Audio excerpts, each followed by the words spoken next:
ဇောတိကတထေးကြောင့်ပြောခြင်းတယ်အလွန်နာမည်ကြီးလွန်းလို့လူတွေကတထေးကိုလာကြည့်တယ်ဗိမိတာရမင်းတော့အလှည့်မကြဘူးတော်တော်နဲ့ဒါဘင်းကြီးကနောက်တော့သွားကြည့်တာပေါ့နာမည်ကြီးလွန်းလို့သူ့တိုင်းပြည်ထဲမှာရှိတဲ့တထေးကြီးကအလွန်သူ့တဲ့တောင်နာမည်ကြီးနေတယ်ဆိုအဲ့ဒါဇာတတက်ကသူ့လက်ဆွဲပြီးတော့ကလေးပေါက်စားလိုက်သွားတယ်လို့ဆိုဟိုရောက်တဲ့အခါကျတော့ဒီကြောက်တွေဖမ်းတွေဝင်းထိန်နေတာတွေပဲခင်းထားတဲ့အခါတော့ကြောက်တွေပါလေလို့ထင်းနေတယ်တဲ့တိတ်တော့မသွားရဲဘူးတဲ့ဘုရင်ကြီးကဟုတ်လားအဲ့ဒါကျွန်မလက်လှမ်းပေးတာတော့မှကျွန်မဟိုတောင်တထေးကြီးရဲ့ကြော်ထင်းပြီးတော့ तू ကရှက်နေတယ်လက်မကင်ရဲဘူးအများကြီးပါပဲရေးတာဖြစ်ချင်တော့ဒီအဇာတတက်ကအဲ့ဒါလက်ဆွဲရင်းနဲ့အလွန်ကြီးကျယ်ခမ်းနားတဲ့နော်ဗိမာန်ကြီးပေါ့နော်အိမ်တော်ကြီးငါဖေရရှင်ဘုရင်ဖြစ်ပြီးတော့တက်သားအိမ်နဲ့နေရတယ်ပေါ့နော်ငါတို့ရဲ့အုပ်ချုပ်မှုအောက်မှာရှိတယ်ဒီတထေးကဘယ်နဲ့ကြောင့်ဒီလောက်ကြီးကြီးကျယ်နေတာတော့ငါရှင်ဘုရင်ဖြစ်တော့ဒီနေရာကိုငါလာသိမ့်ပြီးတော့ငါဒီနေရာမှာနေမယ်တခါလဲစဉ်းစားတဲ့သူကလည်းဟုတ်လားအဲ့ဒါနဲ့နောက်တထေးကတော့မြောက်ကျွန်းသူနဲ့တွေ့ပြီးတော့ဘုရင်ကြီးရဲ့ခေါင်းပေါင်းထားတဲ့အဝတ်ကပါလာတဲ့ဒီအနံ့ကြောင့်မလို့မျက်ရည်ကျတယ်တဲ့မျက်ရည်အလိုလိုထွက်တာပေါ့နူးညံ့လွန်းလို့လောက်ပါအောင်မင်းတထေးကတော့ငါပစ္စည်းတွေသိမ့်မယ်ထင်လို့မြန်ကြောက်ပြီးတော့ငိုနေသလားဗိမိတာရမင်းကြီးကသဘောမပေါက်ဘူးမဟုတ်ပါဘူးမင်းကြီးရဲ့ခေါင်းကပါလာတဲ့အနံ့နေကြောင့်မလို့နူးညံ့လွန်းလို့မျက်ရည်ကျဟုတ်လားအဲ့ဒါနဲ့ဗိမိတာရမင်းကြီးကိုဒီသူမြောက်ကျွန်းသူကပါတယ်ဒီကြောက်အပူရှိန်နဲ့ချက်တဲ့ထမင်းပေါ့နော်အဲ့ဒါကိုကျွေးတော့မင်းကြီးကစားကောင်းနဲ့အတင်းစားတဲ့အခါတော်ပါတော့လို့တအားယူရတယ်တော်နေသဘောနဲ့ပြီးတော့ပြဿနာတက်ရင်သူတရားခံဖြစ်မှာဆိုလို့ဇောတိကအလုံးကိုချမ်းသာတာပေါ့နော်အဲ့ဒါနဲ့ဘုရင်ကြီးကလည်းပဲစိတ်သဘောထားအလွန်ကောင်းပါတယ်ဗိမိတာရမင်းရဲ့နောက်ပိုင်းသူလည်းအရိယာဖြစ်တာပေါ့နော်အဲ့ဒီမှာမှတ်သားစရာလေးတစ်ခုကသူ့ရဲ့ဒီတထေးကတော့တို့ရှင်ဘုရင်လာတယ်ဒါကြောင့်မင်းထွက်တွေ့ရမယ်ရှင်ဘုရင်ဆိုတာဘလို့လူတုံးလို့မေးတယ်တဲ့ရှင်ဘုရင်ဆိုတာတို့ကိုစိုးရတဲ့လူပေါ့ကွာလို့ပြောတယ်တော်တော်ဝမ်းနေသွားတယ်ကျုပ်တို့ကိုအစိုးရတဲ့လူကရှိသေးသလားပေါ့ကျုပ်တို့ကသူများလက်အောက်နေရတာလားပေါ့အဲ့လိုဆိုရင်ရှေးတုန်းကကုသိုလ်ကောင်းမှုကိုယုံကြည်မှုနည်းနည်းလေးနဲ့ကျုပ်တို့ကပြုခဲ့ဟန်တူတယ်ကုသိုလ်ကောင်းမှုကိုတကယ်ကိုယုံကြည်ကြည်ထက်ထက်တန်တန်မပြုခဲ့လို့ကိုယ်အစိုးရတဲ့လူရဲ့လက်အောက်မှာကိုနေရတော်တော်တောင်ဝမ်းနေသွားတယ်တဲ့အဲ့ဒီတထေးကတော့ဟုတ်လားအဲ့ဒါနဲ့နောက်တော့အတူချုပ်ပြီးတော့ပဲဘုန်းတို့ပြောတာပေါ့နော်အစာတသက်ရှင်ဘုရင်ဖြစ်လာပြီဆိုရပါစို့အဲ့ဒါရှင်ဘုရင်ဖြစ်လာတော့သူဦးစားပေးလုပ်မဲ့လုပ်ငန်းတွေမှာအဲ့ဒီဇောတိကရဲ့အိမ်ကိုသွားသိမ်းဖို့လုပ်ငန်းကတခုပဲအဲ့ဒါသွားသိမ်းနေစစ်အင်္ဂါတွေပြင်ဆင်ပြီးတော့ဖြစ်ရှင်တော့အဲ့ဒီအချိန်မှာဇောတိကတထေးရာမြတ်စွာဘုရားအကြောင်းတော်သွားပြီးတော့တရားနာတယ်တထေးမရှိဘူးသူ့ရဲ့အိမ်တကားဒီအိမ်အုတ်တိုင်းတွေကဒီဖန်နေမှန်နေနဲ့နတ်တွေကဖန်ဆင်းပေးထားတယ်လို့ဆိုတယ်အဒီစစ်တပ်ကဝိုင်းနေတဲ့အခါကျတော့ဒီအရေးတွေပေါ့နော်သူတို့ရဲ့အရေးတွေကိုပဲသူတို့ရဲ့ဆင်နေမြင်းတွေကကြောက်လန့်ပြီးတော့အကုန်ပြန်ပြေးဇာတတက်ကလည်းပဲဒီဥစ္စာနော်ဒီအိမ်ကိုအဆောင်ထားတဲ့စစ်တပ်ဖြစ်မယ်လို့ပဲသူကလည်းထင်အဲ့ဒါနဲ့ပြေးနေသူကလည်းဘုရားကျောင်းတော်ရောက်သွားတယ်တဲ့ရောက်သွားတဲ့အခါကျတော့ဇောတိကတထေးကြီးကိုတွေ့တော့သင်ရဲ့လက်အောက်ငယ်သားတွေနဲ့ငါ့ကိုရှစ်ထိုးဖို့ပြစ်ထားခဲ့ပြီးတော့သင်ကတော့ဒီလာပေါ်တရားနာခြင်းဟာဆောင်းနေသလားပေါ့အဲ့ကျွန်တော်ဇောတိကတထေးကြီးအရှင်မင်းကြီးကျွန်တော်အိမ်ဘာလို့သွားတာတော့အမင်းကိုသိမ်းယူမလို့တစ်သွားထိုးတာပေါ့မင်းကြီးတဲ့ကျွန်တော်အိမ်ကိုသိမ်းဖို့မပြောနဲ့တဲ့ကျွန်တော်မပေးဘူးဆိုလို့ရှိရင်ကျွန်တော်ရဲ့ပစ္စည်းကိုစံကြီးမင်းတမင်လေးလောက်တော့မင်းကြီးယူလို့မရဘူးအဲ့လိုပြောတဲ့အခါကျတော့ဇာတမင်းကြီးကမယုံဘူးမယုံလို့ရှိရင်ထင်ရှားအောင်ပြမယ်လက်ဆယ်ချောင်းမှာလက်စွပ်တစ်ချောင်းလက်တကွင်းစီဝတ်ထားနော်လက်စွပ်10ကွင်းဟုတ်လားတမင်းကြီးဒီလက်စွပ်ကိုကျွန်တော်မင်းကြီးကိုမပေးဘူးတဲ့ယူပါဆိုမင်းကြီးကဆွဲချွတ်တယ်လုံးဝမကြွဘူးတဲ့ဇာတမင်းကအားအလွန်ကောင်းတယ်အဲ့ဒီမှာတော့ရေးထားတာဘုံတော့ကောင်းကောင်းမှတ်ပြီးတော့ဘာလို့ထိုင်ရက်ခုံလို့ရှိရင်ဘယ်နဲ့တောင်မြင့်အောင်ခုံနိုင်တယ်ရက်ပြီးတော့ခုံရင်ဘယ်နဲ့တောင်မြင့်အောင်ခုံနိုင်တယ်ဒီလောက်အားကြီးတဲ့ဘုရင်ကဒီလက်စွပ်ကိုကျွတ်အောင်မချွတ်နိုင်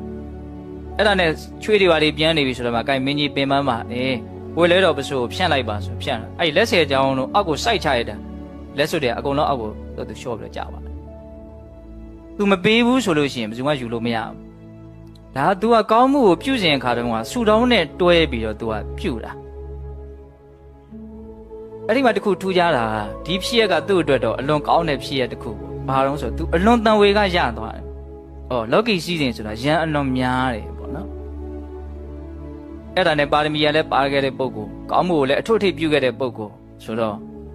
အဲ့ဒါမြတ်စွာဘုရားဒီမှာယဟန်ပြုခွင့်တောင်းမင်းကြီးကိုလည်းတခါတည်းသူ့တိုင်းပြည်ကတထေးဆိုတော့မင်းကြီးကိုခွင့်တောင်းရမယ့်ဝတ္တရားရှိတော့ခွင့်တောင်းတယ်ပေါ့သူ့ကိုယဟန်ပြုခွင့်ပေးပါဆိုတော့ဇာတတက်ကလည်းဝမ်းမြောက်ဝမ်းသာပေးတာပဲဒီစည်းစိမ်တွေသူရမယ်ထင်နေတာသူလည်းယဟန်ပြုသွားရောအဲ့ဒီစည်းစိမ်တွေအဲ့ဒီဟာတွေအကုန်လုံးကွယ်သွားတယ်နဲ့တိဖန်ဆင်းပေးထားတာတွေသူစည်းစိမ်တွေအကုန်ကွယ်သွားတယ်သူလည်းယဟန်နာဖြစ်တယ်ဘာကြောင့်သူဟာဒီလောက်ကြီးကျယ်တဲ့နော်အကျိုးရလဒ်တွေအံ့ဩစရာကောင်းလောက်တဲ့ဖြစ်ရတဲ့နဲ့နော်အမွှန်းတင်နေတဲ့သူ့ဘဝဘာကြောင့်ဒီလောက်ကြီးကျယ်တယ်လဲကောင်းမှုအထူးပြုခဲ့တာပဲနော်ဇောတိကတတိအကြောင်းကအလွန်တော့ထင်ရှားပါတယ်အထူးသဖြင့်ဒီလေဒီဆိုတော်ဘုရားကြီးရဲ့ဒါနကောင်းမှုပြုတဲ့နေရာမှာနော်နိဗ္ဗာန်ကိုဒါရိုက်ဆုတောင်းတာနဲ့နိဗ္ဗာန်မရခင်မှာဘဝတန်တရားမှာချမ်းချမ်းသာသာနော်ကောင်းကျိုးချမ်းသာကိုရပါရစေလို့ဆုတောင်းတာနဲ့ဘယ်ဟာကောင်းလဲဆိုတဲ့နေရာမှာသက်တည်ပြခံရတဲ့ဖြစ်ရပေါ့နော်သူတို့ညီကိုနှစ်ယောက်ဖြစ်ခဲ့ဘူးတယ်ဘဝတစ်ခုကအဲ့ဒါပြည့်စေကဗုဒ္ဓရှင်မြတ်တပါးကိုသူတို့ကကြံစိုက်ပြီးတော့စားရတာဆိုတော့အဲ့ဒီတော့ကဘာလို့လဲဆိုတော့ကြံလှူတာဖြစ်ရကိုအသေးသေးပြောနေလို့ရှင်တရားရှိလိမ့်မယ်နောက်ထပ်ပြောရင်လည်းအများကြီးရှိတယ်ဟုတ်လားအဲ့မှာကြံလှူခဲ့တဲ့အခါကျတော့အကိုဖြစ်တဲ့ပုဂ္ဂိုလ်ကတော့အရှင်ဘုရားတို့သိတဲ့တရားသိပါရစေဒါပဲအဲ့ဒီညီဖြစ်မဲ့ဇောတိကဖြစ်မဲ့ညီဖြစ်တဲ့လူကတော့ရှင်ဘုရားတို့သိတဲ့တရားကိုသိပါရစေဒါပေမဲ့လို့တော့မသိသေးခင်မှာဒီဘဝတန်တရားမှာချမ်းချမ်းသာသာနေပါရစေသူဘဝတန်တရားရဲ့ပုံမှာနိဗ္ဗာန်ကိုလည်းသူရကျင်တယ်ဒါပေမဲ့ဘဝတန်တရားပုံမှာမမောတဲ့စိတ်လည်းရှိနေတယ်ပေါ့ဟုတ်လားအဲ့ဒီစိတ်နဲ့ဆူတောင်းတဲ့အတွက်ကြောင့်ဒီဝိပဿနာမြတ်စွာဘုရားလက်ထက်မှာအဲ့ဒီညီကိုနှစ်ယောက်ဟာညီကိုနှစ်ယောက်ပဲပြန်ဖြစ်တယ်နော်အဲ့ဒါအကိုဖြစ်တဲ့လူကတော့သူ့ရဲ့စိတ်ဓာတ်ကိုအစားရှင်ဘုရားတို့သိတဲ့တရားသိပါရစေဆိုတဲ့ဆူတောင်းကိုကြည့်ရင်သိနိုင်တယ်လေအဲ့ဒါနဲ့ဝိပဿနာမြတ်စွာဘုရားဒီမှာယဟန်ပြုတ်ပြီးတော့ယဟန္တာဖြစ်သွားတယ်အဲ့ဒါညီကတော့ဒီမှာမပြုတ်နိုင်ဘူးဒီစည်းစိမ်နေတဲ့မှာပဲနေတယ်အပရာဇိတတဲ့သူ့နာမည်ကတထေးကြီးပါပဲဘလောက်ထိ तू ကတရားတရားကောင်းလဲအဲ့ဒီဝိပဿနာမြတ်စွာဘုရားလက်ထက်မှာ तू ပြုတ်ခဲ့တဲ့ကောင်းမှုပေါ့နော်အဲ့ဒါနဲ့သူ့ကိုကမင်းမြတ်စွာဘုရားသတင်းသုံးဖို့ကန္နာကုရီကြီးစောက်ပြီးတော့လှူဆိုတော့ကန္နာကုရီတိုက်ကြီးစောက်လှူနော်အဲ့ဒါနဲ့တရားနာလာစေခြင်းလို့ဆိုပြီးတော့ကြောင်းမှာ तू ကယတနာပစ္စည်းတွေကျဲထားတယ်တရားလာနာတဲ့လူတွေကဒီပစိုးနယ်မှာနဲ့တော့ထုတ်မသွားနဲ့ပေါ့လက်နဲ့တနိုင်ယူသွားလို့ရတယ်သူစေတနာဘလို့စဉ်းစားလဲဆိုတော့လူတိုင်းတရားရှိတာမဟုတ်ဘူးပေါ့နော်တရားနာခြင်းလို့လာနာတဲ့လူရှိတယ်လို့ဒီဥစ္စာပစ္စည်းကိုလိုချင်တဲ့စိတ်နဲ့လာတဲ့လူရှိမှာပဲလာပါစေလာတော့ကတော့ဥစ္စာပစ္စည်းလိုချင်လို့လာတာပဲဒါပေမဲ့ဒီကြတရားနာလို့ရှင်သူတို့အတိအမြင်ပြောင်းသွားနိုင်တယ်တယောက်ပဲပြောင်းပြောင်းနှစ်ယောက်ပဲပြောင်းပြောင်းဥစ္စာပစ္စည်းဆိုတာဒီလောက်ကြီးတန်ဖိုးရှိတာမဟုတ်ဘူးသူတို့အတိညာရဖို့ကအရေးကြီးတယ်ဆိုတဲ့စိတ်ထားအဲ့ဒါ तू က9ရက်တိတိအဲ့လိုဥစ္စာပစ္စည်းတွေကိုအကုန်လုံးကြောက်တံပရမများတွေကျဲထားတာပေါ့ကြောင်းထဲမှာတခုကတော့ तू တော်တော်မြတ်နိုးတယ်တဲ့မြတ်စွာဘုရားရဲ့အယောင်တော်နဲ့ပေါင်းပြီးတော့နော်အလွန်တင့်တယ်တဲ့အယောင်ဖြစ်အောင်ဆိုပြီးတော့နော်တခွားသီးသေးသေးလောက်ရှိတယ်ပရမများပေါ့အဲ့ဒါမြတ်စွာဘုရားရဲ့ပလင်ချီရင်းမှာပဲပူဇော်ထားတာအဲ့ဒါကိုတော့ဘယ်သူမှမယူပါစေနဲ့လို့သူ့စိတ်ထဲမှာအဲ့လိုဖြစ်တယ်အဲ့ဒါဒီနေ့တော့ဒီမိစ္ဆာအယူဝါဒရှိတဲ့ပုံနာတယောက်ကတထေးကအဲ့ဒါလိုလုပ်တဲ့ယတနာသွားယူမယ်ဆိုပြီးတော့ဒီပြင်ဟာမယူဘဲနဲ့အဲ့ဒါမြတ်စွာဘုရားနဲ့မရောက်မလဲချင်းကပ်ပြီးတော့အဲ့ဒီပရမများကိုရအောင်ခိုးသွားတယ်အဲ့ဒါကို तू ကမြင်တယ်မြင်တဲ့အခါကျတော့စိတ်မချမ်းသာဘူးပေါ့နော်အဲ့ဒါနဲ့မြတ်စွာဘုရားနော်ဒီပြင်ရက်တွေမှာကြောင်းလိုက်ထဲမှာရှိတာလေ तू ယူသွားတာဘလို့မှစိတ်ထဲမှာမဖြစ်ဘူးအလွန်လဲဝမ်းသာတယ်ဒါပေမဲ့မြတ်စွာဘုရားအတွက်တပည့်တော်ရည်ရွယ်ထားတယ်အလွန်တင့်တယ်တဲ့ဒီပရမများကြီးယူသွားတော့သူ့စိတ်ထဲမှာခက်ခက်တယ်ပေါ့နော်အဲ့ဒါမြတ်စွာဘုရားဝိပဿနာမြတ်စွာဘုရားဘာပြောလို့ဆိုသင်တတိမင်းကကိုယ့်ပစ္စည်းကိုသူများမယူနိုင်အောင်ကိုမကြိုက်လို့ရှိရင်မယူနိုင်အောင်လုပ်တဲ့နေကိုမှမသိပဲကိုစကရိတ်လေးတန်းတာဟုတ်လားအဲ့ဒါနဲ့ तू ကနားလေသွားတယ်ဆူတောင်းတာဒီနေ့ဒီချိန်ကစပြီးတော့နော် तू ပြုတ်ရတဲ့ကုသိုလ်ကောင်းမှုတို့ကြောင့်မလို့သူ့ရဲ့ပစ္စည်းကို तू သာမပေးလို့ဘူးဆိုရင်ဘယ်သူမှစံကြီးမင်းတမင်ကစပြီးတော့မယူနိုင်ပါစေတည်းဒီဆန္ဒက तू ကကောင်းမှုနဲ့ပေါင်းပြီးတော့ဖြစ်တဲ့ဆန္ဒမို့လို့ပြည့်ဝတဲ့သဘောပေါ့နော်